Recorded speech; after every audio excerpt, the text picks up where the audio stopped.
ओम गुरुर्ब्रह्मा गुरुर्विष्णु गुरुर्देव महेश्वरः गुरुर्साक्षात् परम ब्रह्म तस्मै श्री गुरुवे नमः। आज शिव पुराण में उपमन्यु की भक्ति। ऋषि महाराज कहते हैं कि वायुदेव अब कृपा करके शिव के परम भक्त उपमन्यु का कथा विस्तार से बताइए। वायु बोले कि हे मुनियों, उपमन्यु बालकपन से ही परम तपस्वी थे।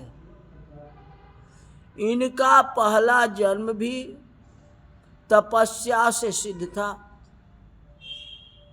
उसी संसार से यह इस जन्म में भी सिद्ध तपस्वी हुए। ये परम तपस्वी व्याघ्रपाद मुनि के पुत्र थे। इन पर शिव जी की अपूर्व कृपा हुई, जिससे ये तपस्वियों में अग्रगण्य सिद्ध हुए। भगवान शंकर जी ने अपने पुत्र गणेश एवं कार्तिक स्वामी जी के साथ साथ इनको भी शरीर का समुद्र प्रदान किया, समुद्र प्रदान कर दिया। शंकर की कृपा द्वारा ही सभी शास्त्र इनको अधिगत हुए, ज्ञान प्राप्ति हुई। धारण शक्ति तो इन्हें बालकपन में स्थित थी। एक दिन बालकपन में उपमन्यु जी ने दूध के लिए हठ किया, किंतु आश्रम में धन न होने के कारण दूध कहाँ। तब उपमन्यु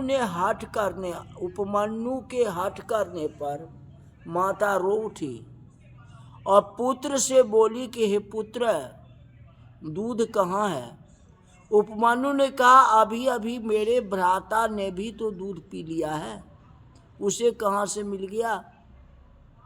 इसलिए मुझे भी गाय का स्वादिष्ट दूध दो। तब तो माता व्याकुल होकर अपने पुत्र को गोदी में लेकर के बोली कि हे पुत्र, घबराओ नहीं, दूध भी मिल जाएगा। इतना सुनकर बालक ने और विशेष हठ किया, रोने लग गया, मुझे भी दूध दो। माता कलपती हुई घर में पहुंची। अब भुने हुए गेहूं को पीस करके उस आटे को पानी में घोल करके ले आई। बोली, लो यह दूध है। बालक ने उसके 2 घूंट पिए। फिर बोला कि माताजी, यह दूध तो अच्छा नहीं है, ये दूध तो मैं नहीं पीता। यह देख के माता अत्यंत दुखी हुई। पुत्र का सिर सूंघ करके रोते रोते उसने बोली कि पुत्र, संसार में दूध की कमी नहीं है, रत्न धन सोना भी है, किंतु भाग्यहीन पुरुष को नहीं मिलता है। कहते शिव भक्ति के बिना किसी भी वस्तु की प्राप्ति नहीं होती। हे पुत्र, हम लोग जंगल में रहने वाले को दूध कहाँ से प्राप्त होगा।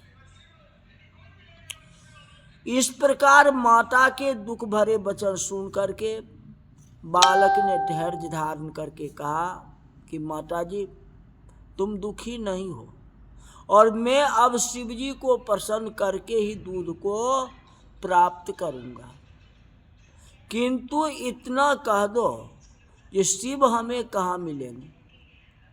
इस प्रकार बालक के प्रिय वचन सुन के माता बोली कि पुत्र, शिव तो सभी जगह है, जहाँ पर भी उन्हें पुकारो झट वही मिल जाता है। सारे संसार के रचने वाले सदाशिव हैं और सबकी रक्षा करने वाले भी सदाशिव हैं। उनको ओम नमः शिवाय मंत्र द्वारा प्रसन्न कर सकते हो। इसी मंत्र द्वारा सभी सिद्धि प्राप्त होती है। अब इस प्रकार माता ने उपमन्यु को समझाया। तब वह चुपचाप होके सो गया। फिर माता उसके पास सो गई। उसके बाद आधी रात के समय एकदम बालक की आंख खुल गई। उसने द्वार के पास ही साक्षात शिव के दर्शन किए, जिन्होंने दूध का पात्र भर के अपने हाथ में उठाया हुआ था, उसे बुला रहे थे। ऐसा देखे उपमन्यु उठा और दरवाजे तक पहुंचा, किंतु सदाशिव झट वहां से अंतर्ध्यान हो गए। बालक ने विचार किया कि कहीं सदाशिव बाहर तो नहीं चले गए। फिर वह भी घर से बाहर निकल आया, अब बाहर भी शिव दिखाई नहीं दिए। तो बालक ओम नमः शिवाय बोलते बोलते जंगल की ओर चल पड़ा। कुछ दूर पहुंचने पर उसे सुनाई पड़ा कि ए बालक, तुम्हारा कल्याण हो। बालक इधर उधर देखने लग गया, अपने मन में विचारने लगा कि अब तो दूध मिल जाएगा। इस प्रकार की पुकार तो सदाशिव की है। कुछ आगे चल के उसे एक शिवालय दिखाई दिया। बालक ने उसमें प्रवेश करके शिवलिंग का दर्शन किए। फिर विचार किया कि अवश्य ही शिवलिंग के पीछे छिपे होंगे, तो रो रो करके उस छिपी मूर्ति से दूध मांगने लगा। तो उसी समय माता की सभी बातें उसे स्मरण हो आई। वह स्मरण करके ओम नमः शिवाय मंत्र जपने लगा। शिव मूर्ति से लिपट गया। फिर तो अपने शरीर का भी ध्यान न रहा। 3 दिन गुजर गए, उसी मूर्ति में लिपटा रहा। जय हो, लिपटा रहा। इधर माता सो कर के उठी, अपने बालक को न देख के रोती चिल्लाती वन में जाके ढूंढने लगी। उसी समय बालक भूख प्यास से व्याकुल होते हुए भी मंत्र उच्चारण में लगा हुआ था। वहां एक पिशाच भी आ पहुंचा। उस बेहोश बालक को देख वह विकराल पिशाच उसे उठा ले गया।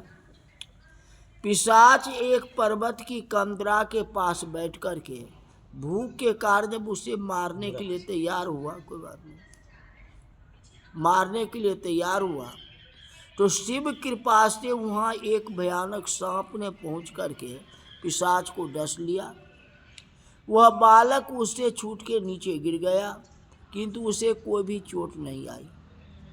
फिर उसकी आंख खुलने पर शिव मूर्ति न देख के बहुत ही व्याकुल हुआ।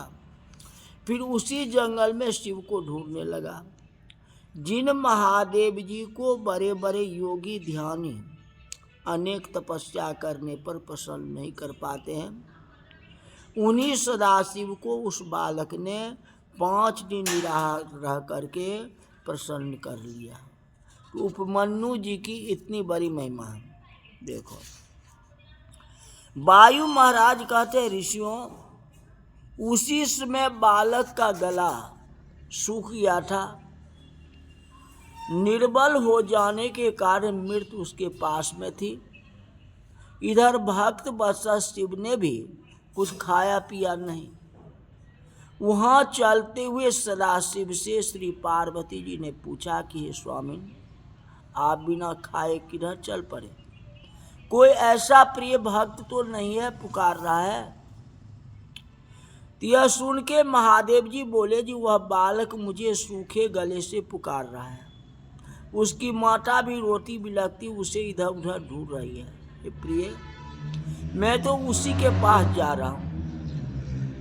सदाशिव इस समय अभी कह ही रहे थे कि उस समय ब्रह्मा विष्णु आदि सभी देवता शिव जी के पास पहुंच करके बोले, जे नाथ, संसार में यह अमंगल कारक दुर्भिक्ष क्यों पड़ गया, जिससे सर्वत्र हाहाकार मच रहा है?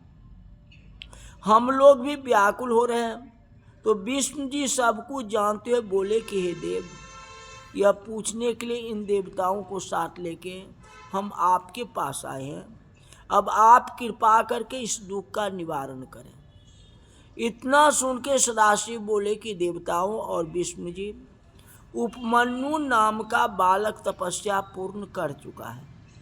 अब मैं उसी के दुख दूर करने के लिए जा रहा हूँ। उसका दुख दूर होते ही आप सब कष्ट से निवृत्ति हो जाएगी।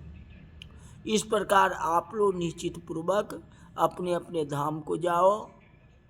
इतना सुन करके सभी देवता अपने अपने धाम में चले गए। फिर भगवान शंकर देवेंद्र का रूप धारण करके अपनी माया से बनाए गए ऐरावत हाथी पर सवार होकर पार्वती के साथ उस बालक के समीप पहुंचते हैं। उन्हें देख के बालक उपमन्यु ने नमस्कार करके कहा कि हे देवेंद्र, आपने यहाँ पधार के इस आश्रम को पवित्र किया है, आपका स्वागत हो। तो देवेंद्र रूप में शंकर भगवान बोले कि हे बालक, तुम्हारे तपस्या से हम प्रसन्न हो गए, जो चाहो वर मांग लो। तो बालक ने कहा कि हे देवराज, आप तो कृपा करके यही वरदान दीजिए जिससे मेरे भगवान शंकर में भक्ति बनी रहे। तब देवेंद्र रूप कैलाशपति बोले, तुम शिव भक्ति क्यों चाहते हो, उससे तुम्हें क्या लाभ होगा? मैं तो सभी देवताओं का राजा हूँ, मैं साक्षात इंद्र तुम्हारे पास आया हूँ, तुम और कोई इच्छा अनुसार वरदान मांग लो। तो उपमन्यु बोला कि देवेंद्र, आप शंकर जी को व्यर्थ में निंदा कर रहे हो, मैं इसे सुनना नहीं चाहता हूँ। फिर भी आप शिव निंदक होके कुछ कहने लगोगे तो स्मरण रहे, मुझे अपना शत्रु मान लेना। वायु बोले, ऋषियों, इस प्रकार कह के उस बालक ने भस्म उठाई और उसे अघोर मंत्र द्वारा अभिमंत्रित करके इंद्र रूपधारी सदाशिव पर छोड़ दी। तो शिव आज्ञा से उस भस्म अस्त्र को नंदीश्वर ने धारण कर लिया। उसके बाद परम प्रसन्न होकर सदाशिव अपने रूप में आके उन्हें दर्शन देने लगे। दर्शन करते उपमन्यु निहाल हो गया, फिर बार बार नम्रतापूर्वक प्रणाम करने लगे। भगवान शंकर जी बोले कि हे वत्स उपमन्यु, मैं तुम्हारी भक्ति और तपस्या से प्रसन्न हूँ। यह पार्वती जी तुम्हारी माता है और मैं तुम्हारा पिता हूँ। अब तो मेरी कृपा द्वारा विपत्तियों से छूट गए, तुम्हारा परिवार सुख संपन्न हो जाएगा। तुम्हें नाना प्रकार के स्वादिष्ट पदार्थ, घी, दूध, मधु आदि सब कुछ प्राप्त होंगे। तुम्हें हम क्षीर समुद्र देता हूँ, दूध का समुद्र देता हूँ। वायु बोले, महर्षि, इतना कह के सदाशिव ने उस बालक उपमन्यु को अपनी गोद में ले लिया और पार्वती जी से बोले, देवी जी, यह लो, यह आपका पुत्र है, इसे प्यार करो। यह कह के उसे पार्वती जी की गोद में दे दिया। गिरिजा देवी जी ने बालक को प्यार करके अक्षय आयु होने का वरदान दिया। क्षीर सागर ने वहाँ पहुँच करके कभी न नाश होने वाला परम स्वादिष्ट दूध का एक गोला बना के उपमन्यु को समर्पित किया और कभी न नष्ट होने वाली ब्रह्म विद्या, रिद्धि, सिद्धि आदि उनको प्रदान किए। फिर उसे परम तपस्वी मान के पशुपत व्रत के योग का तत्व उपदेश का प्रचालक, कुमारावस्था में रहने का वरदान, ये सब उसे प्रदान किए। तो उपमन्यु बोला कि हे नाथ, मुझे तो आप अपनी भक्ति का वर दें और जो कभी नष्ट न हो, अपने भाई बंधुओं को भी आपका भक्त बनाऊं, अब मेरे आपके भक्तों के साथ प्रीत हो। सदाशिव बोले कि उपमन्यु, तुम मेरे प्यारे भक्त हो, मेरी कृपा द्वारा कोई भी कष्ट नहीं पाओगे, तुम्हारी सभी कामनाएं पूर्ण होगी। वायुदेव बोले, इस प्रकार उपमन्यु को वरदान दे करके पार्वती के साथ शंकर भगवान अंतर ध्यान हो गए। उपमन्यु भी इस प्रकार वर पा के प्रसन्नतापूर्वक घर लौट करके आया। इस तरह से आज शिव पुराण का विसर्जन होता है, माने समाप्त कर रहे हैं। जो आप लोग ने इस कथा को तन्मय होकर के सुने, मन लगा के सुने, फेसबुक में तो बहुत सुने आप लोग, यूट्यूब वाले भी सुने हैं, ये बात नहीं है। देखो, जितना सुने ठीक है, कोई बात नहीं है, लाइक हो या नहीं हो, आके सुने तो भगवान के कृपा से मैं सभी को भगवान की तरफ से प्रार्थना करता हूँ, ये भगवान सबको भगवान सुख शांति देना। सबके परिवार जिन्होंने ये कथा सुने हैं उनको कथा का शुद्ध फल प्राप्त हो, उनके घर में कोई प्रकार की विघ्न बाधा न हो, धन संपत्ति का विकास हो, लक्ष्मी माता की कृपा हो, सरस्वती माता की कृपा रहे, बच्चे पढ़े लिखे आगे बढ़े, सब तरह आनंद करे, सुख शांति से रहे। जब हम कोई कथा शुरू करते हैं या कोई शुरू करता है तो शुरू से अंत तक करना चाहिए, चाहे उसमें कोई सुने या नहीं सुने। वक्ता को ये देखना नहीं होता है। वक्ता जो कथा शुरू कर दिया उसको लास्ट, तो प्रारंभ किए शिव पुराण को तो लास्ट करना जरूरी पड़ता है, चाहे श्रोता सुने या नहीं सुने, उससे कोई मतलब नहीं। मेन है कि हम तो शिव की कथा करते हैं तो शिव जी के ऊपर ध्यान दो ना। आके शिव जी तो सुन ही रहे हैं, हनुमान जी तो भी सुन रहे हैं, आप लोग भी तो सुन ही रहे हो। चाहे कुछ हो, एक ही शब्द सुनते तो है, कोई ये बात नहीं है। जितना सुनते हो इसका प्रतिफल आप लोगों को मिले। भगवान शंकर भगवान में भक्ति बना रहे, हमारा भी भक्ति भगवान के पास से नियम चलता रहे। आज शिव पुराण की समाप्ति हुई। कल से कुछ भागवत अधूरा पड़ा हुआ है, कृष्ण जन्म करके छोड़ दिए थे, जो कथा कल से प्रारंभ करेंगे।